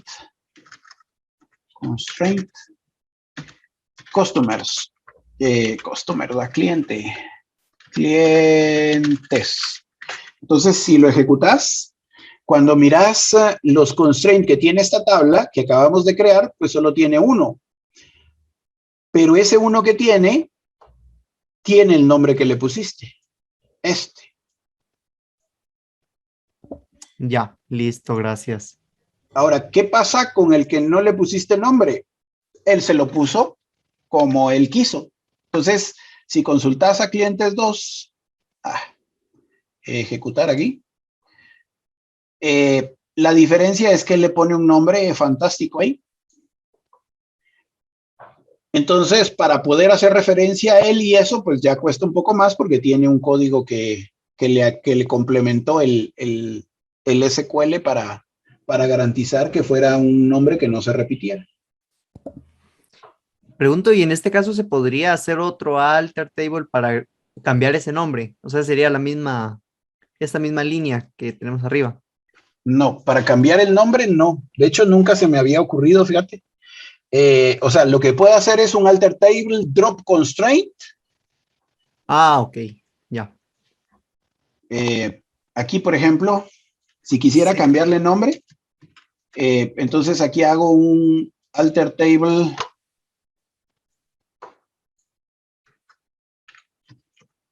drop constraint y borro el constraint. Pero para eso es el nombre, porque ahora aquí sí lo puedo borrar porque yo sé el nombre. Y después ponerle otro nombre, ¿verdad? Volverlo a modificar como otro nombre.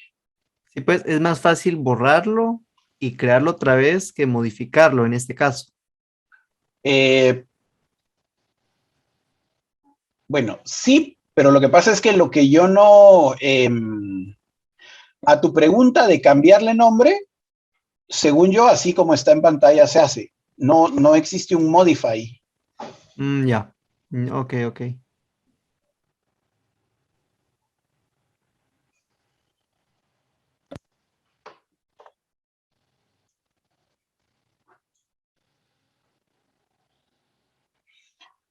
Bueno, entonces resulta ser que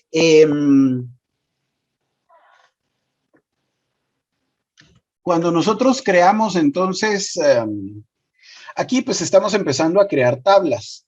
Cuando se crean tablas, lo que se busca al momento de guardar los datos en ellas es evitar la redundancia de datos. Para evitar la redundancia de datos, pues hubo un señor matemático que dictó todas las reglas que se debían de seguir. Ese señor es Edgar Frankl. Este señor dictó ciertos enunciados de cómo se deberían de hacer las cosas y también básicamente el modelo relacional está creado en función del álgebra relacional. Entonces, todo eso que nos enseñaban en el colegio de teoría de conjuntos, de uniones, equiunión, intersección, todo eso, sobre eso es que está basado ¿cómo se llama esto? Las relaciones entre tablas. Entonces, cuando hacemos queries, en realidad lo que estamos haciendo es intersectando conjuntos o colocando los valores que no se intersectan. Todo eso en realidad lo estamos haciendo. Todo eso en realidad es matemática relacional, lo que estamos utilizando aquí, álgebra relacional. Ahora, para poder garantizar que no hay redundancia de datos, entonces nosotros nos valemos de, por ejemplo, esto que estábamos hablando de constraint, y dentro de los constraints, pues nosotros tenemos llave primaria, tenemos regla de validación. Esto de regla de validación es permitir solo ciertos valores sobre un campo. Aparte de que ya con el tipo de dato ya estamos restringiendo los valores, pero además podemos poner, mire, solo permita números del 1 al 5 en este campo. Para eso sirve esto. Esto se hace con una restricción de tipo check. La llave primaria pues se hace con una restricción de tipo primary key, que lo acabamos de poner. Luego tenemos default, valor predeterminado.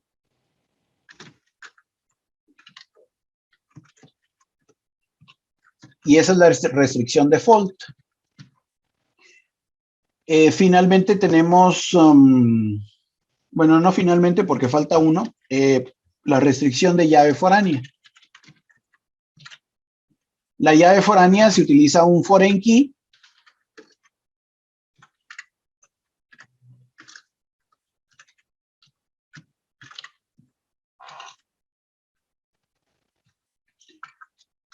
Y tengo, ¿cómo se llama esto? Aquí tengo una restricción de tipo unique.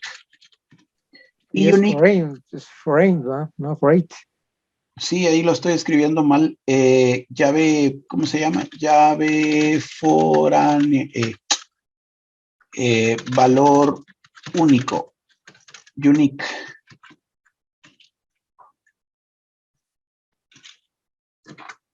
Foreign. Ahí está, foreign. Entonces, foreign key. Estas son las restricciones. Estas restricciones se tienen que asignar cuando uno crea entonces una serie de tablas y las quiere relacionar entre sí. Es a través de este tipo de herramientas que se tienen que crear las respectivas comunicaciones entre las diferentes tablas.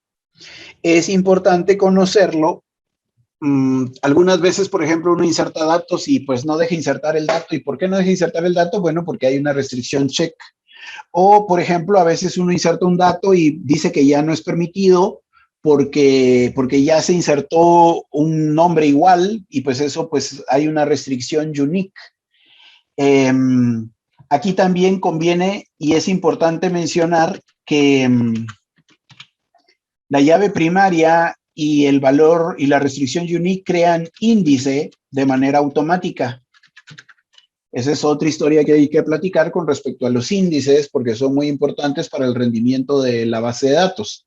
Pero ahorita de momento solo quiero comentar que la llave primaria y la restricción unique generan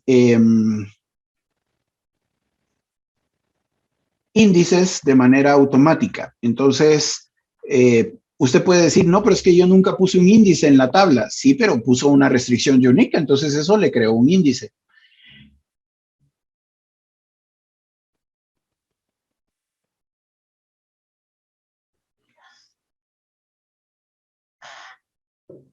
Ahora entonces,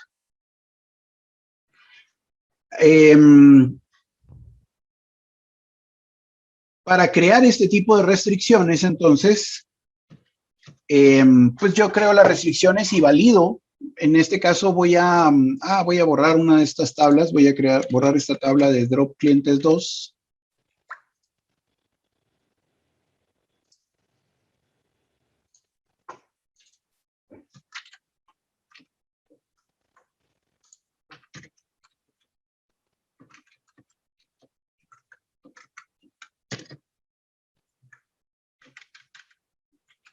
Para empezar a validar mis restricciones, para empezar a validar que los valores pues cumplan con lo que yo estoy diciendo, pues entonces, pues la única forma es insertándole datos. Entonces yo puedo, para esto, pues yo tengo la instrucción insert. Entonces voy a crear las diferentes, voy a usar esta tabla de muestra para poder crearle restricciones y ver que pues al insertarle datos se vaya cumpliendo. Pero pues al final esto solo me va a servir para comprobar los tipos de restricciones con los que contamos. A partir de eso, pues yo les voy a dar una base de datos ya hecha. De hecho, se las voy a pasar de una vez por el chat.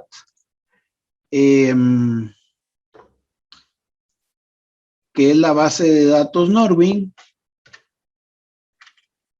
que es un sistema de facturación. Y este sistema de facturación nos va a servir para hacerle pruebas. Si es que la tengo. Aquí está. Entonces, por el chat les estoy enviando el script de la base de datos.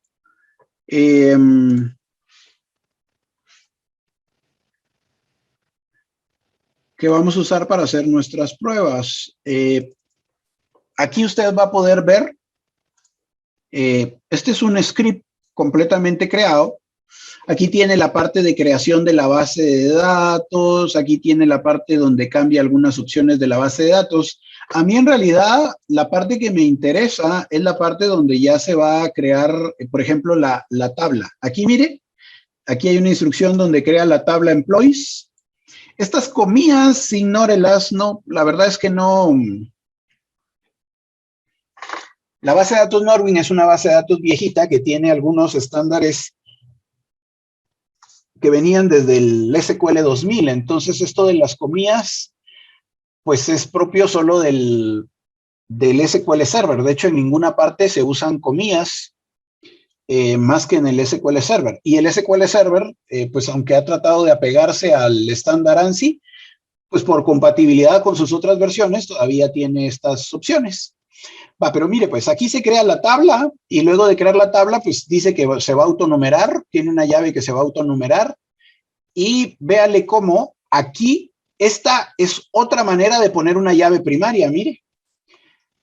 Aquí, mientras está creando la tabla, luego de enumerar todas las columnas, no le puso add constraint, sino solo simplemente puso constraint, el nombre del constraint y le dijo que iba a ser llave primaria. ¿Quién iba a ser llave primaria? El campo employee ID. Y pues resulta entonces que es el primer campo que se puso aquí. Aquí, si usted sigue navegando, va a encontrar entonces que también hay una llave foránea, que también está haciendo referencia a otras tablas. Esto lo vamos a hacer juntos, pero pues me sirve que usted ya cuente con esta base de datos para poder, pues cuando lleguemos a la parte de consultas, pues ir directamente a consultarla. Entonces yo necesito que usted tenga esta base de datos. Para crear esta base de datos, usted solo tiene que abrir este archivo en el SQL Server Management Studio y darle a ejecutar. Y al darle a ejecutar va a crear la base de datos. Una consulta, ¿hay que ponerlo en alguna carpeta en específico o no importa desde dónde lo queremos? No, en este caso no importa. De hecho, él lo va a colocar en el lugar predeterminado de las bases de datos, que por cierto,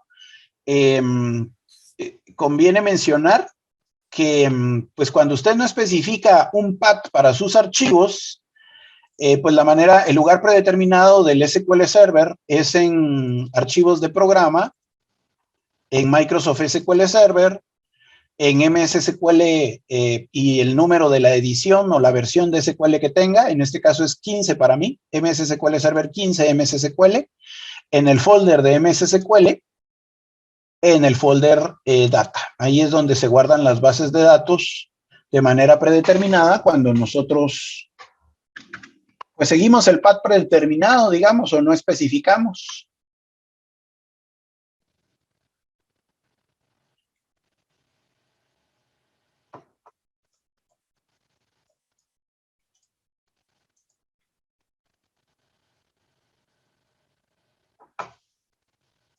Preguntas, comentarios, algo que pase por su mente.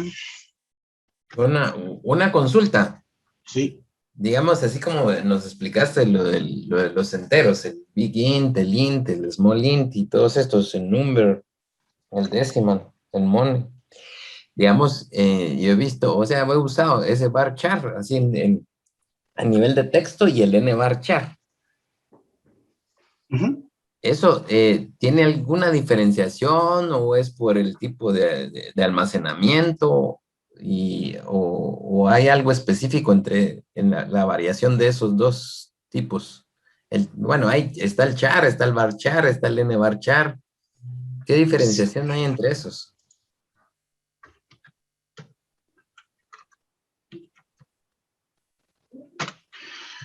Bueno, para empezar, están los tipos de datos de cadenas de texto de longitud fija. Eso quiere decir, por ejemplo, el char o el nchar. Char está hecho para manejar código ASCII. Eso quiere decir que char maneja 255 caracteres, que son los que maneja el código ASCII. En idioma inglés y español, pues todos nuestros símbolos caben perfectamente en este código. Pero años atrás surgió la idea de estandarizar a la humanidad y manejar un código único donde cupieran todos los símbolos de toda la humanidad para todos los idiomas y qué sé yo, los de Asia con sus símbolos raros, los de Europa, los de América, y entonces apareció el tipo de dato nchar. La N es para identificar el tipo de dato Unicode o Unicoid. Y pues entonces char maneja 255 caracteres, mientras que nchar maneja 65.536 caracteres. Pero el problema con nchar es que, pues char, un símbolo, se maneja en 8 bits. O sea, la letra A pesa 8 bits, la letra B pesa 8 bits. Mientras que con un nchar, la letra, el símbolo pesa 16 bits. Entonces, el tipo de dato nchar es más pesado que el char. Esa es la primera diferencia entre los dos. Ahora, cuando manejo longitud estática, por ejemplo, char 100, el problema es que si yo pongo nombres como Hugo, como Juan, como Pedro, y yo le puse 100 espacios, 100 posiciones, pues resulta, y uso nombres cortos, pues resulta que estoy desperdiciando espacio. O sea, pedí 100 caracteres, pero solo estoy usando 4 o 5. Entonces, pues estoy desperdiciando recurso. Entonces, cuando uso los tipos de datos var es de longitud variable. Esta opción de var, pues lo que hace en este caso es, ¿cómo se llama esto? Autoajustarse. Si él detecta que estoy pidiendo 100 caracteres, pero solo uso 10, 5 de esos caracteres, él se autorreduce y entonces ocupa menos espacio.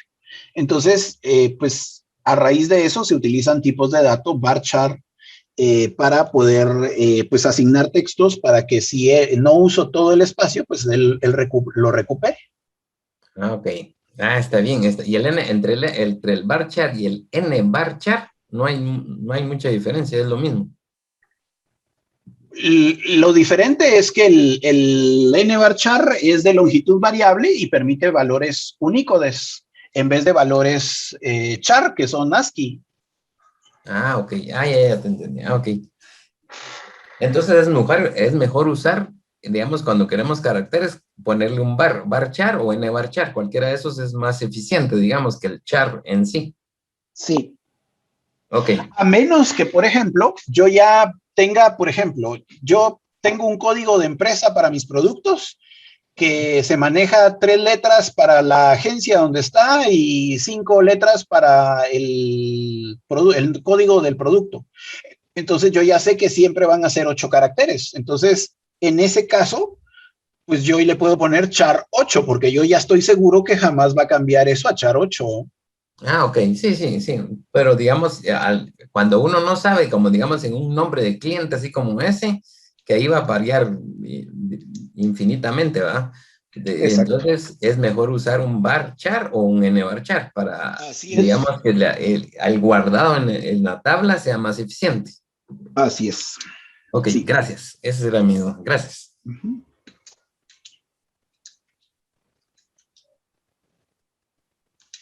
Los tipos de datos son muy importantes porque, como indico, es como ponerme un zapato, que me calce bien el zapato.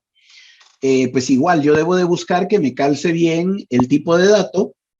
Entonces, aquí, implícitamente con los que les conté, ya hay 2 elementos, o por lo menos puedo mencionar 2 elementos que tienen que ver con el rendimiento de su base de datos. Primero, ¿dónde se ubicaron los archivos de la base de datos? Si tengo varios discos y decidí distribuir la base de datos dentro de los diferentes discos, eso ayuda al rendimiento.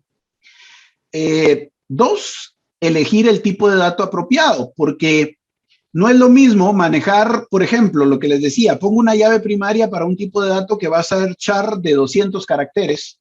No es lo mismo manejar un char de 200 caracteres que un bar char de 20 caracteres, donde incluso puede pasar que no use los 20 caracteres. O sea, es algo así como que me mandan un paquete en una cajona, pero el paquete es cortito y entonces en la caja va dando vueltas por todos lados, va brincando y ocupando espacio la gran caja dentro del courier, cuando en realidad se podía haber mandado en un paquete más liviano, pues. Esos factores, de poquito en poquito, van afectando el rendimiento de su base de datos.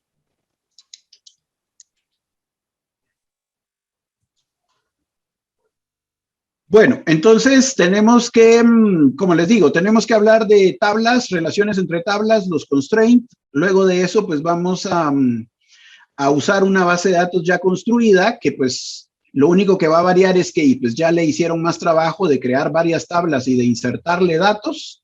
La vamos a usar para empezar a hacer nuestros primeros queries. Entonces, pues por hoy ahí lo vamos a detener. Si no hay alguna pregunta, algún comentario más. Gracias, Víctor. Fíjate que solo quería comentarte así como el comentario que hizo Rafa. A veces, pues como nosotros manejamos muchos datos, la situación va sobre cómo mejorar, ¿verdad? O maximizar sus usos. Entonces también sería de hacer las anotaciones, ¿verdad? ¿Qué nos va conveniendo más a la hora de definir las cuestiones? Creo que por ahí va el string de los files, la distribución, esas cuestiones, porque lo que más regularmente nos preguntan, creo yo, es eso, recomendaciones para que sea más eficiente, se ocupe menos espacio, etcétera, etcétera, ¿verdad? Ok. Pues yo lo que yo les cuento las herramientas por supuesto, lo que yo he visto que aplica, pues se los cuento. Pero pues igual, y también me nutro de lo que ustedes me cuenten. Si alguien ahí tiene aportaciones y a mí me pasó tal cosa y esto, pues brutal, porque esa es la idea, ¿verdad? Creo que eso sería importante, ¿verdad, Víctor? Que nosotros pudiéramos comentarte casos, tal vez los que menos experiencia tenemos, de casos en los que nos ha tocado acudir a alguien o a alguna página, ¿verdad? Para solucionar un problema y encontrar el fundamento técnico en tu persona de lo que nos ha sucedido. Yo creo que ahí sí sería bueno que el grupo aportara cuestiones, porque yo sé que es difícil decirnos, miren, yo lo que creo que les servirá mejor es esto, pero todo va a variar según las circunstancias que tengamos en cada proyecto, ¿verdad? Y tal vez sí convendría responder a casos especiales.